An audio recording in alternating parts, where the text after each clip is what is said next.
आणि बुलेटिनच्या सुरुवातीला वेगवान घडामोडींचा आढावा घेऊयात।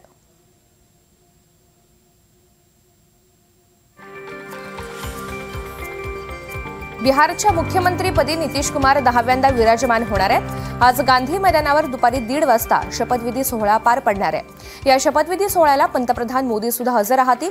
मुख्यमंत्र्यांसह 2 उपमुख्यमंत्री आज शपथ घेणार आहेत। आज बिहारमध्ये शपथविधी सोहळा पार पडणार आहे। त्यासाठी मुख्यमंत्री देवेंद्र फडणवीस आणि अजित पवार हे पाटण्यामध्ये दाखल झालेत, तर एकनाथ शिंदे हे दिल्लीमधून पाटण्याला गेलेले आहेत। एकनाथ शिंदे आणि अमित शहा यांची पाऊण तास बैठक पार पडली। महायुतीमधील नाराजी नाट्यानंतर दिल्लीमध्ये भेटीगाठींना वेग आलाय। उपमुख्यमंत्री एकनाथ शिंदेंनी गृहमंत्री अमित शहा यांची भेट घेतली आहे। एकनाथ शिंदे यांनी अमित शहा यांच्याकडे भाजपच्या काही नेत्यांची तक्रार केली। त्यांनी मुख्यतः भाजपचे प्रदेशाध्यक्ष रवींद्र चव्हाण यांच्याबद्दल नाराजी व्यक्त केली आहे असं समजतंय। मी तक्रारींचा पाढा वाचणार नाही तर मी लढणार आहे अशा शब्दात शिंदेंनी प्रतिक्रिया व्यक्त केली।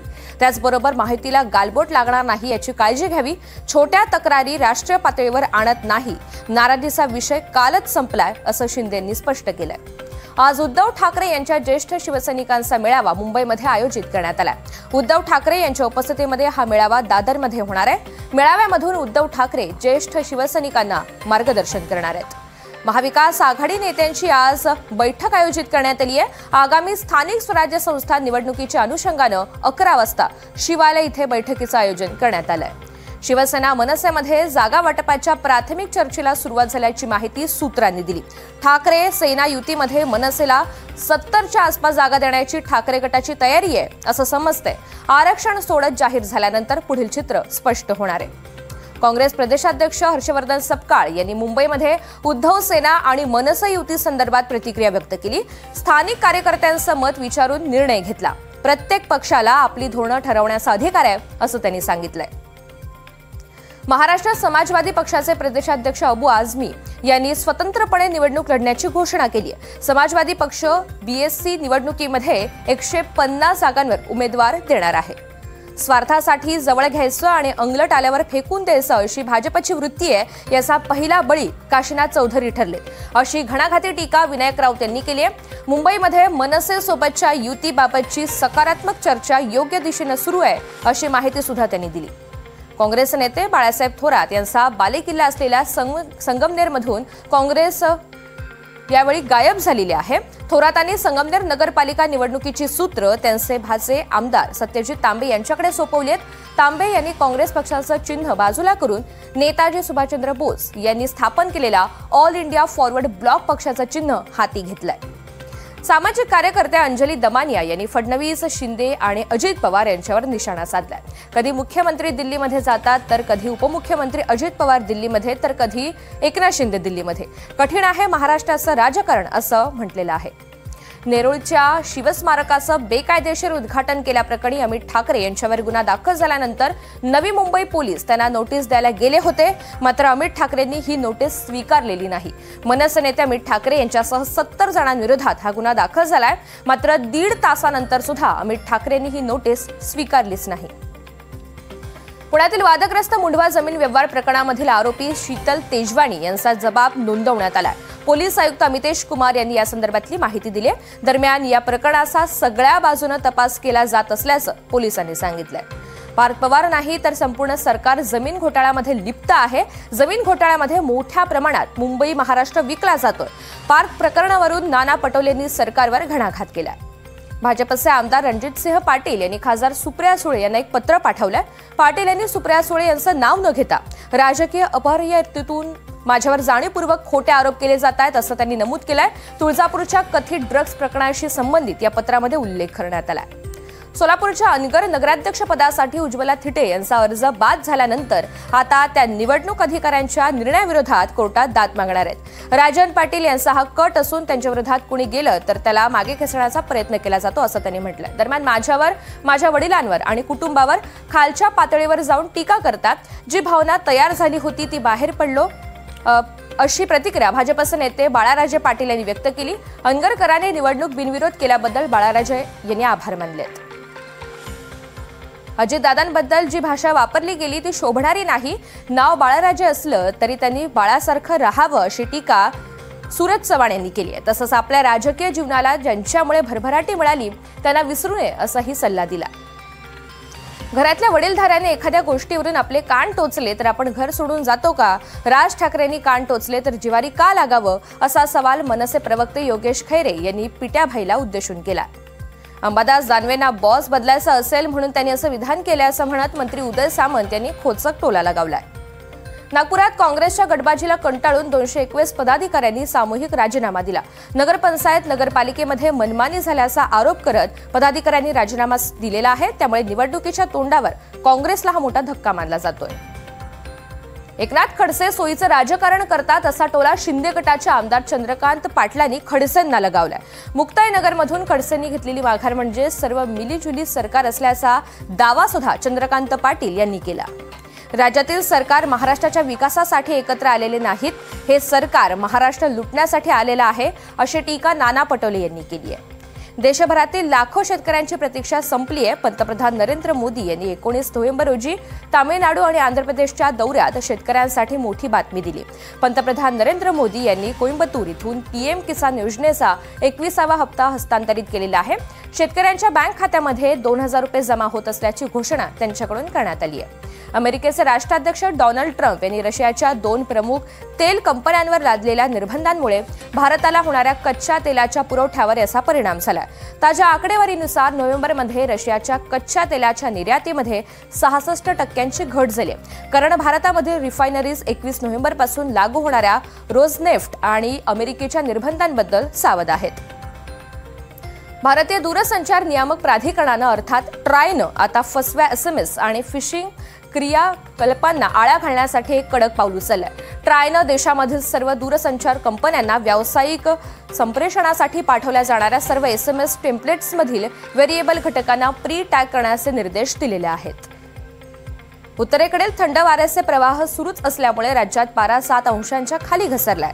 धुळे येथील हंगामातील नीचांकी 6.1 अंश सेल्सिअस तापमानाची नोंद झाली। आज राज्यामधील थंडीची लाट काहीशी ओसरणार असली तरी राज्यामध्ये हुडहुडी कायम राहील असा अंदाज आहे। मुंबईमध्ये 6 डिसेंबरला डॉक्टर बाबासाहेब आंबेडकर यांच्या महापरिनिर्वाण दिनानिमित्त शासकीय सुट्टी जाहीर करण्यात आली। सर्व शासकीय कार्यालय आस्थापनांना 6 डिसेंबरला सुट्टी असेल। मुंबईमधील भटक्या श्वानांची संख्या नियंत्रणात ठेवण्यासाठी मनपाकडून प्राणी जन्म नियंत्रण उपक्रमाला सुरुवात झाली, मात्र या उपक्रमाला प्राणीप्रेमींकडूनच विरोध होतोय। प्राणी कल्याण संस्थाचे स्वयंसेवक श्वानांना उचलून दुसऱ्या ठिकाणी नेतील अशी भीती त्यांना वाटते, मात्र या उपक्रमाच्या अंमलबजावणीबाबत कोणतीही अफवा पसरू नये असं आवाहन महापालिकेनं केलंय। दहिसर अंधेरी पश्चिम मेट्रो 2A आणि दहिसर गुंदवली मेट्रो 7 मार्गिकेवरील विजेच्या वापरात 13% घट झाली। महामुंबई मेट्रो संचलन महामंडळानं वीज बचतीच्या दृष्टीनं केलेल्या उपाययोजनांमुळे विजेच्या वापरात घट होऊन 12 कोटी रुपयांची बचत झाली आहे। नीती आयोगानं मुंबई महानगर प्रदेशाची गृहनिर्माण क्षेत्रातील ग्रोथ हब म्हणून निवड केली। या भागामध्ये 2030 पर्यंत सुमारे 30 लाख घरं उभारण्याचं उद्दिष्ट आहे। त्यापैकी 8 लाख घरं प्रत्यक्ष आणि अप्रत्यक्षरित्या उभारण्याची जबाबदारी आता म्हाडानं घेतली आहे। महाराष्ट्रामध्ये काही भागामध्ये थंडीची लाट पसरली आहे। मध्य महाराष्ट्र, विदर्भ, मराठवाड्यासह काही भागामध्ये पुढील 2 ते 3 दिवस तापमान पारा खाली जाण्याचा अंदाज हवामान खात्यानं वर्तवला, तर मुंबईत सुद्धा पारा खाली जाणार असल्याचा अंदाज वर्तवला गेला। उत्तरेकडून येणाऱ्या थंड वाऱ्यांमुळे गेल्या 2 दिवसांमध्ये थंडीचा कडाका वाढल्यामुळे मुंबई गारठली आहे। मुंबईमध्ये सांताक्रूज येथे बुधवारी सकाळी 16.2 अंश सेल्सिअस किमान तापमानाची नोंद झाली। पुण्याच्या इंदापूर तालुक्यात सध्या केळी उत्पादक शेतकऱ्यांची अवस्था बिकट झाली। केळीला 1 ते 2 रुपये प्रति किलोचा दर मिळत असल्यानं केळी उत्पादकांचा खर्च सुद्धा निघत नाहीये। त्यामुळे संतप्त केळी उत्पादकांनी केळीच्या बागांवर रोटावेटर फिरवलाय।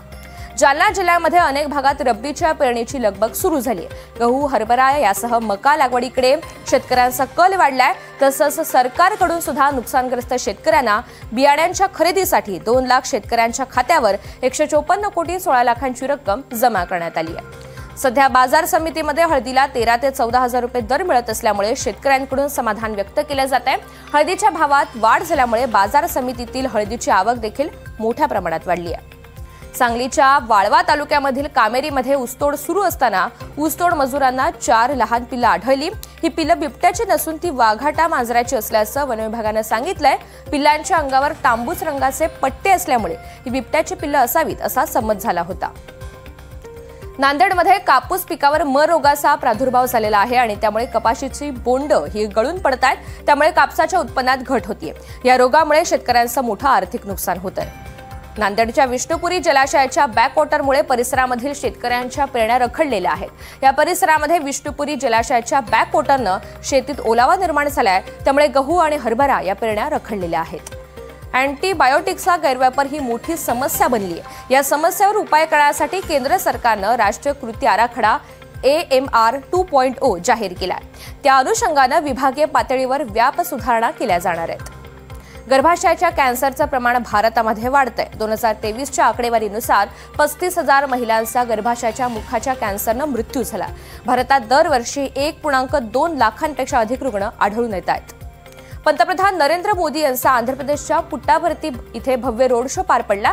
यावेळी रस्त्याच्या दोन्ही बाजूला मोठ्या संख्येनं नागरिक उपस्थित होते. सत्य साईबाबांच्या जन्मशताब्दी सोहळ्यानिमित्त मोदी आंध्र प्रदेशच्या दौऱ्यावर आहेत. सत्य साईबाबा यांच्या जन्मशताब्दी सोहळ्यानिमित्त आयोजित आरतीला पंतप्रधान नरेंद्र मोदी सुद्धा उपस्थित राहिले. यावेळी आंध्र प्रदेशचे मुख्यमंत्री चंद्राबाबू नायडू, भारतरत्न सचिन तेंडुलकर, अभिनेत्री ऐश्वर्या राय यांची सुद्धा हजेरी होती. कोइंबतूरमध्ये दक्षिण भारत नैसर्गिक शेती परिषदेला पंतप्रधान मोदी यांनी हजेरी लावली. पंतप्रधान मोदी भाषण करत असताना 2 तरुणी हातात फलक घेऊन आलेल्या होत्या. मोदींनी सुरक्षा रक्षकांना त्यांच्या हातातील फलक आणायला सांगितले. त्यानंतर मी तुमचा संदेश गांभीर्यानं घेईन असं आश्वासन मोदींनी तरुणींना दिलंय. दिल्लीमध्ये सुरक्षेची जबाबदारी सरकार आणि पोलिसांची आहे. पंतप्रधान मोदींनी याचं उत्तर द्यायला हवं. आत्मघाती बॉम्बस्फोटात सहभागी असलेल्या आरोपीचा व्हिडिओ 6 ते 7 महिने जुना आहे. तो कुणी का पाहिला नाही? MIMचे नेते आणि खासदार असदुद्दीन ओवैसी यांनी केंद्राला हा सवाल विचारलाय. आमच्यासाठी हा मोठा दिवस आहे. मी पक्षाच्या आदेशांचं पालन करेन. भाजपच्या तिकिटावर पहिल्यांदाच आमदार झालेल्या मैथिली ठाकूरनं ही प्रतिक्रिया दिली आहे. बाबा सिद्दीकी हत्या प्रकरणामधील मुख्य आरोपी अनमोल बिश्नोईला अखेर भारतामध्ये आणण्यात आलाय. अनमोल बिश्नोईवर 32 पेक्षा अधिक गुन्हे दाखल आहेत. सलमान खानच्या घरावरील गोळीबार प्रकरणात सुद्धा अनमोल बिश्नोई मुख्य आरोपी आहे. मुंबई क्राईम ब्रँचनं त्याच्या प्रत्यार्पणासाठी मागणी केलेली होती. कुख्यात गँगस्टर अनमोल बिश्नोईला भारतामध्ये आणलं गेलंय आणि त्यानंतर त्याला NIAच्या विशेष कोर्टामध्ये हजर करण्यात आलंय. तसंच पटियाला हाऊस कोर्टात सुद्धा त्याला हजर करण्यात आलं आणि यावेळी त्याला 15 दिवसांची NIA कोठडी सुनावण्यात आली आहे. राजधानी दिल्लीमध्ये इंदिरा गांधी शांतता पुरस्काराचं वितरण करण्यात आलेलं आहे. चिलीच्या माजी राष्ट्रपती आणि मानवाधिकार कार्यकर्त्या मिशेल बॅचलेट यांना या पुरस्कारानं सन्मानित करण्यात आलं. काँग्रेसच्या नेत्या सोनिया गांधी यांच्या हस्ते हा पुरस्कार प्रदान करण्यात आलाय.